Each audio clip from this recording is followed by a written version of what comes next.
ಎಲ್ಲರಿಗೂ ನಮಸ್ಕಾರ ರೀ. ನಾನು ರಟ್ಟೆಹಳ್ಳಿಯಿಂದ ಅಶೋಕ್ ಕೊಂಡ್ಲಿ ಮಾತಾಡೋದು. ಈ ವಾರದ ವಿಶೇಷತೆ ಏನಪ್ಪಾ ಅಂದ್ರ, ಹೋಗಿ ಬರುತ್ತೇನಿ ತವರೂರಿಗೆ, ಅಪ್ಪಣೆಯ ಕೊಡು ರಾಯ ನನ್ನ ಮಾತಿಗೆ ಅನ್ನುವಂತ ಒಂದು ಹಾಡು.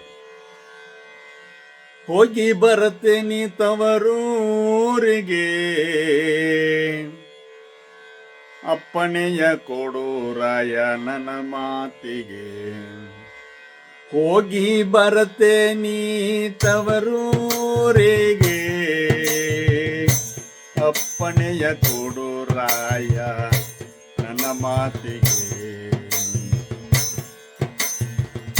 ಹೆತ್ತಮ್ಮ ಹೇಳ ಕಳಸಿ ಬಹಳ ದಿನವಾಯ್ತು, ಹಗಲೆಲ್ಲ ನೆನೆದು ಸಾಕಾಗಿ ಹೋಯ್ತು. ಕುಂತಾಗ ನಿಂತಾಗೆ ಅವಳಾದೆ ನೆನಪು, ನನ್ನ ಕಣ್ಣಲ್ಲೆಲ್ಲ ಅವಳಾದೆ ರೂಪು. ಅಪ್ಪನಿಗೆ ಮೈಯಲ್ಲಿ ಸರಿಯಿಲ್ಲವಂತೆ, ಹಗಲೆಲ್ಲ ಬಾಯಲ್ಲಿ ನನ್ನ ಹೆಸರಂತೆ.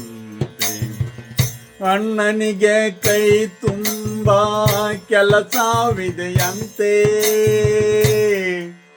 ತಮ್ಮನಿಗೆ ಶಾಲೆಯಲ್ಲಿ ಬಿಡುವಿಲ್ಲವಂತೆ. ಅತ್ತಿಗೆಯು ಗಂಡು ಕೂಸ ಹೆತ್ತಿರುವಳಂತೆ, ಹಂಗೆ ಟೊಪ್ಪಿಗೆ ಕೊಟ್ಟು ಬರ್ತೇನೆ ಮತ್ತೆ. ನನ್ನಕ್ಕ ಮೊನ್ನೆ ಬಂದಿರುವಳಂತೆ, ಸಣ್ಣ ತಂಗಿ ನನ್ನನ್ನು ನೆನೆಸುತ್ತಾಳಂತೆ. ಹೆಣ್ಣಿನ ತವರಾಸೆ ನಿಮಗೇನೋ ಗೊತ್ತು, ಕಲ್ಲದೆಯ ಗಂಡಸರು ಸುಳ್ಳಲ್ಲ ಮಾತು. ಆಸರಿಕೆ ಬ್ಯಾಸರಿಕೆ ತವರೇ ಸಂಪತ್ತು, ದುಡಿದು ಆಗೀನಿ ಬಾಡಿಗೆ ಎತ್ತು. ಮುದಕಿಯಾದರೂ ತವರ ನಾ ಮರೆಯಲಾರೆ, ಬದುಕಿನಾಸೆಯ ನಾನು ಬಿಟ್ಟಿರಲಾರೆ. ಮನೆ ತುಂಬ ಓಡಾಡಿ ಬರಲೇಬೇಕೋ,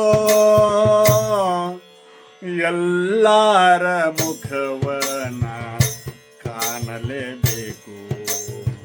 ಹೋಗಿ ಬರ್ತೇನಿ ತವರೂರಿಗೆ, ಅಪ್ಪಣೆಯ ಕೊಡು ರಾಯ ನನ್ನ ಮಾತಿಗೆ. ಅಪ್ಪಣೆಯ ಕೊಡು ರಾಯ ನನ್ನ ಮಾತಿಗೆ.